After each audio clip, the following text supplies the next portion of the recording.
Hey, one and all, it's your pal Drew Dracy, longtime comic book artist for Marvel, DC, everything else, and even longer fanboy.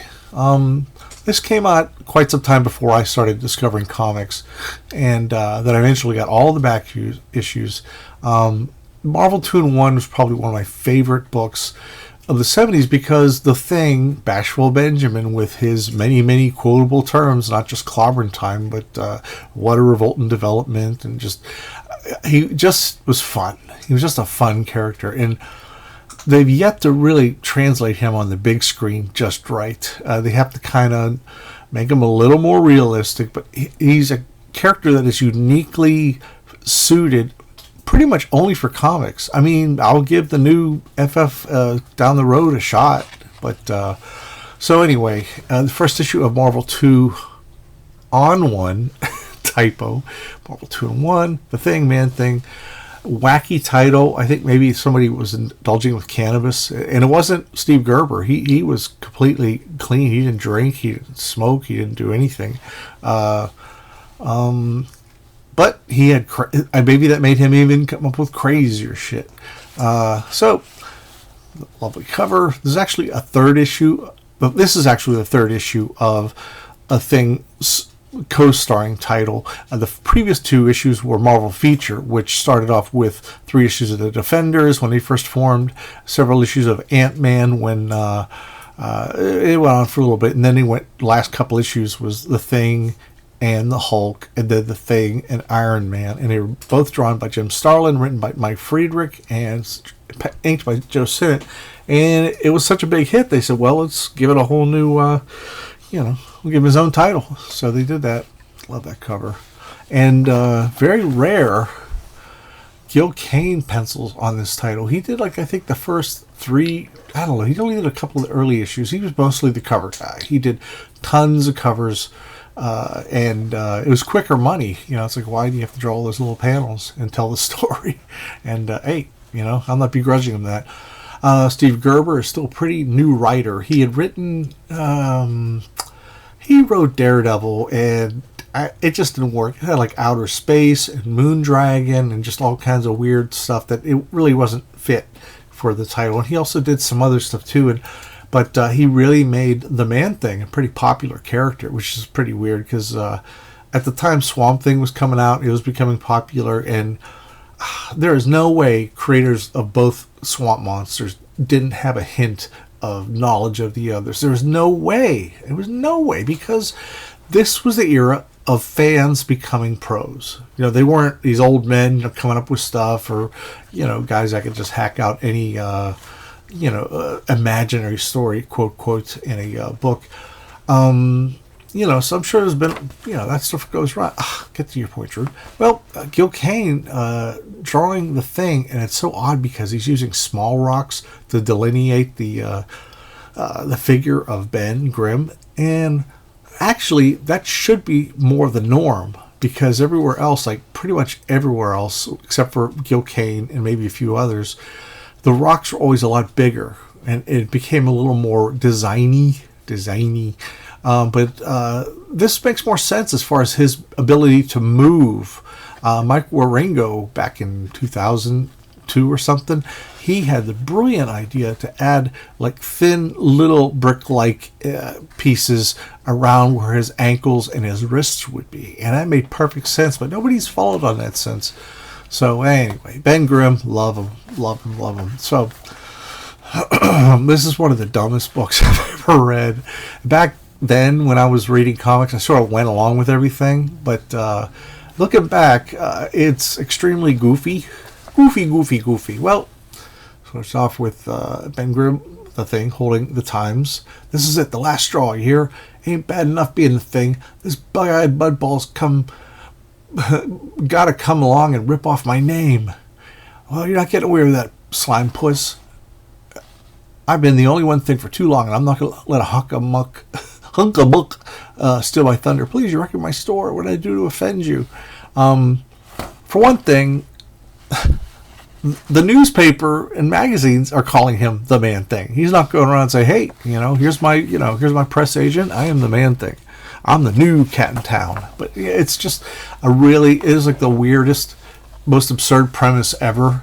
And he goes, you didn't do nothing. It's this magazine you sold me of all the filthy. You mean it's unwholesome? But that can't be. I wouldn't allow such. No, it ain't porno. It's plagiarism.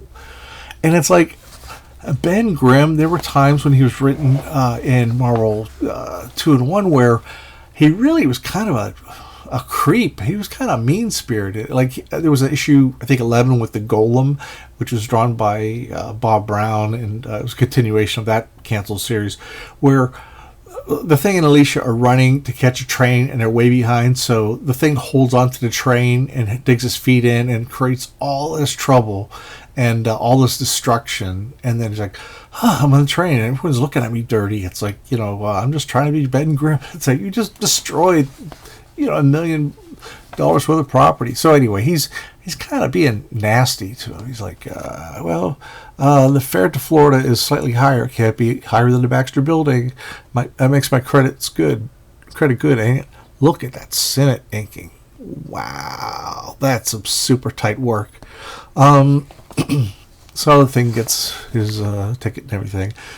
Poor guy runs a newsstand. I've been a good man, a religious man. I've done an honest business here for 41 years. Why me, Lord? Why did you send me?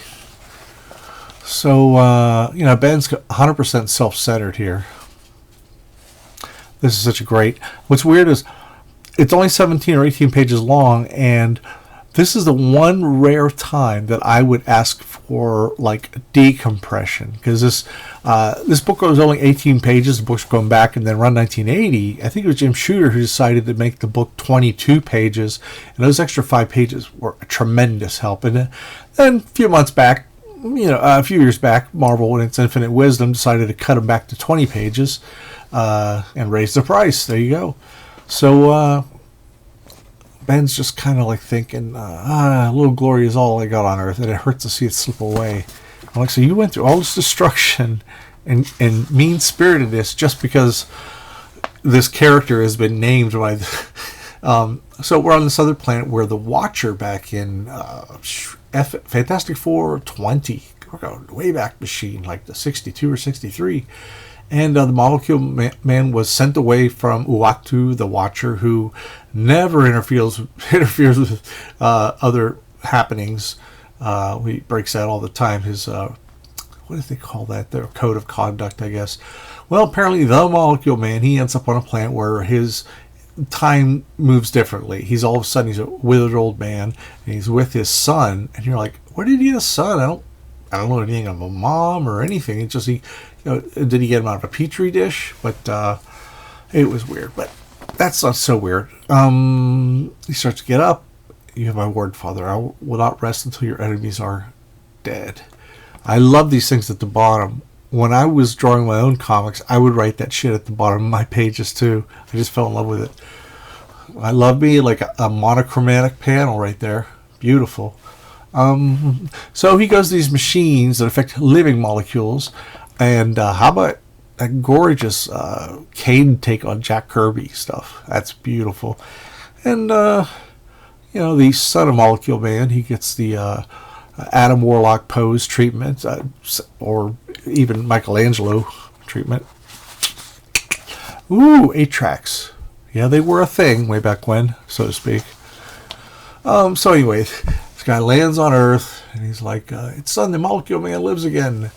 Even my simple robes have been transformed to far more fearsome manner of garb. Fearsome. If I saw him down the street, I would laugh my ass off. Of course, he'd probably destroy me a second later, but I mean, fearsome? He's half naked. Later on, they made it with a green costume, but it's just dopey. So look at the sinews, and Gil Kane's so knowledgeable of the human form. So he's he's all full of himself. He ends up he transports, but he ends up in the Man-Thing swamp because it's like this mystical area in Marvel that it's called the Nexus of all worlds, where like Howard the Duck came to this country through a mishap of with involving Man-Thing, and just a lot of stuff happens. Basically, it's magic swamp.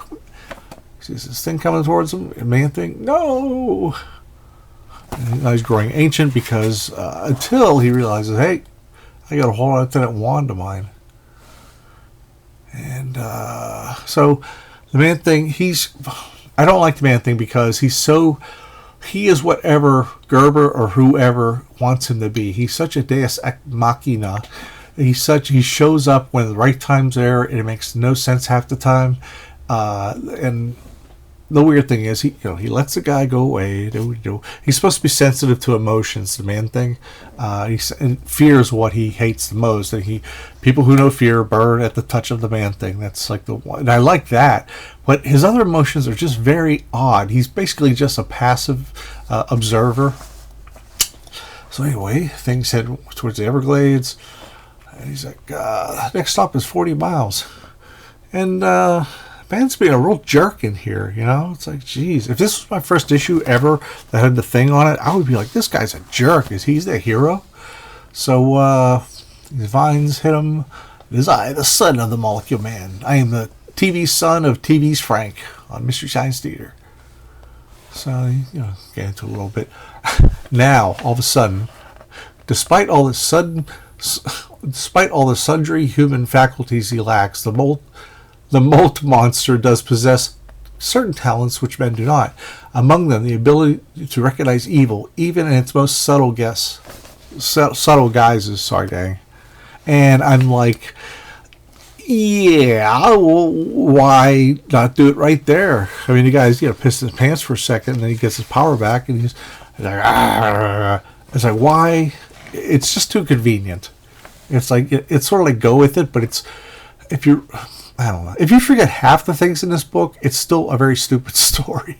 And back then the deadlines and the shortage of creators and influx of new creators who weren't quite 100%.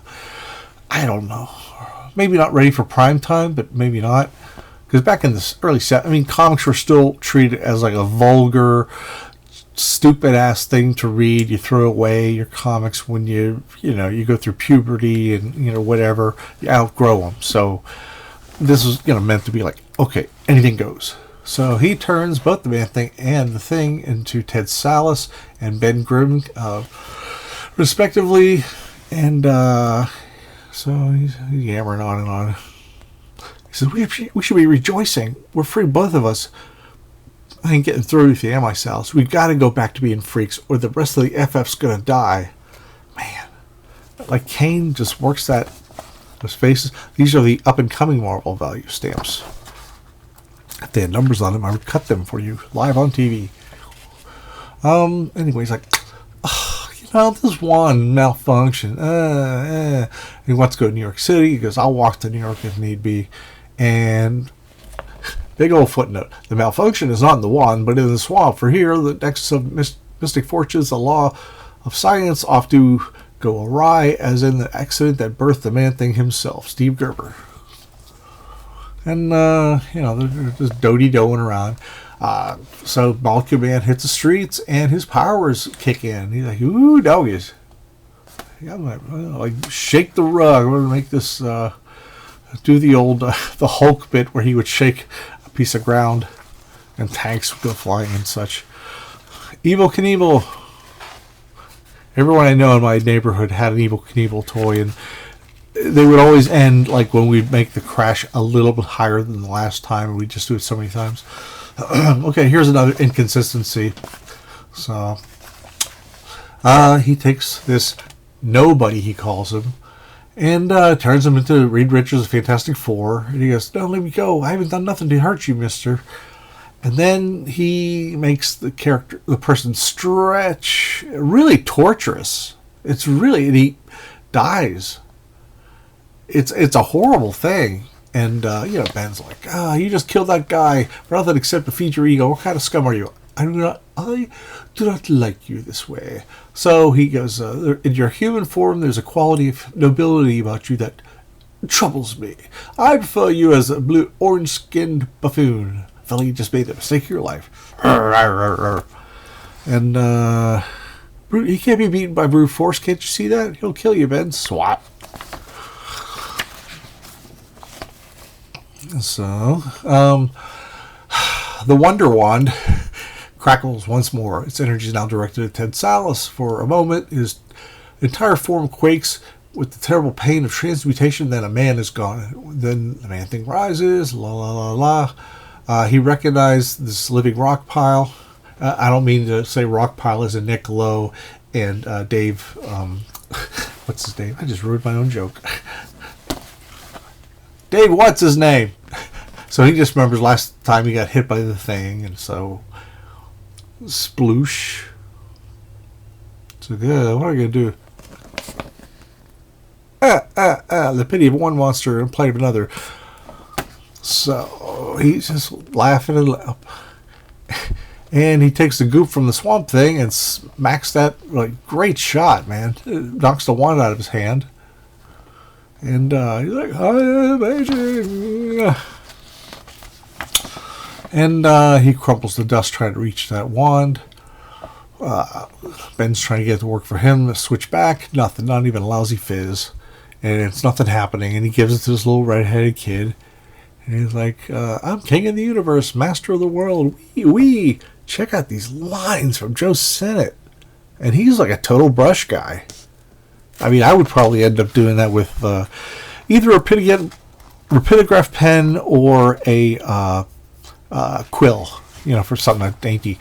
So let's just follow up with this book so far. So I'm reading this. So bizarre. Okay.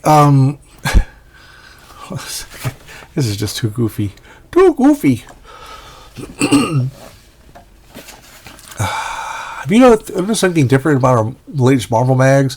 Notice more space devoted to the bullpen bulletins, the letters page. Why? Well, during this past year, as most of you have noticed, the spreading fame has grown to Marvel has been almost unbelievable. We've outsold every other comic publisher in America and throughout the world. But the more titles we gave you, the more you kept demanding. And then the more you asked for, the more we tried to give you. Until, for a short time ago, we realized we had to stop and catch our breath. For, in our never-ending effort to satisfy the greatest, most loyal legion of fans anyone ever had, we were in danger of sacrificing quality over quantity. And we're not about to do that. We also suspected that we were making it kind of tough. I don't know if there was ever... Anyway, never mind. Kind of tough for those of you who were short of cash, and who isn't, to keep up with the profusion of proliferating titles. There's like a hurdle I just leaped over. Even though Marvel's majestic mags are vital necessities in every true believer's, we wouldn't want you to give up such frivolous luxuries as, see, I was doing so good before, as food and housing in order to keep up with us. In other words, we decided to make it easier on your wallet at the same time as we make it easier for us to polish and perfect every gleaming jewel in the marble crown of creativity. Now, if you know your Bronze Age well, and I've covered a lot of this, there was still a lot of crap that was coming on. A lot of good stuff, but it's like, woofa. There was a lot of weird shit that came out.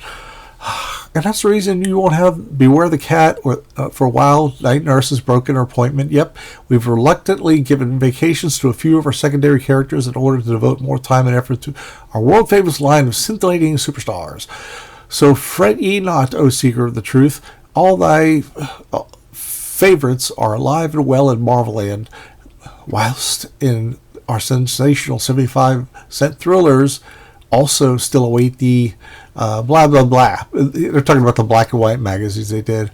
But take warning, we're going to spend lots more time rapping with you on now. Both here in our Lilton letters page, you can expect to be bombarded with all kinds of messages, memoirs, memos. Geez, oh, Pete. Well, it's the mushy. See how it's all... It's all mushed. And multifaceted mass. Okay, I'm done, but you get it. A big hunk of bullshit. Okay, so that's it. It's a totally insane comic. It plods along, not plodding, it just kind of plows along, and it counts on one stupid thing happening after another stupid thing. And it's just so absurd. I mean, I still love it, but it's just like, wow. It's kooky. I mean, getting jealous because the newspaper called this thing the man thing, and Ben Grimm hates being the thing, and he's jealous. You know. Oh, by the way, am I the only one who wondered if he smelled like feces or something? He would smell like what do they call it? Compost pile. I mean, he would just be nasty. Nobody ever makes a comment about that, but he would be a filthy, nasty, smelly ass creature. So anyway, I hope you enjoyed this. I had fun rereading it. I just found myself chuckling like crazy, like a crazed beast I am. So see you next time, everybody. Thanks for watching. Thank you for the new subscribers. I really appreciate you. Please click like if you like it. Hit the bell and subscribe, please, and hit the bell for notifications. And please, please, please, I would love a lot of comments below. I mean, no matter what, I don't tell you you're wrong or right. I just love to see what other people have to say, and share if you know another person who loves comics and pure comics. I got me no other agenda. Please share and let people know about it. And thank you for watching, and you have a good day.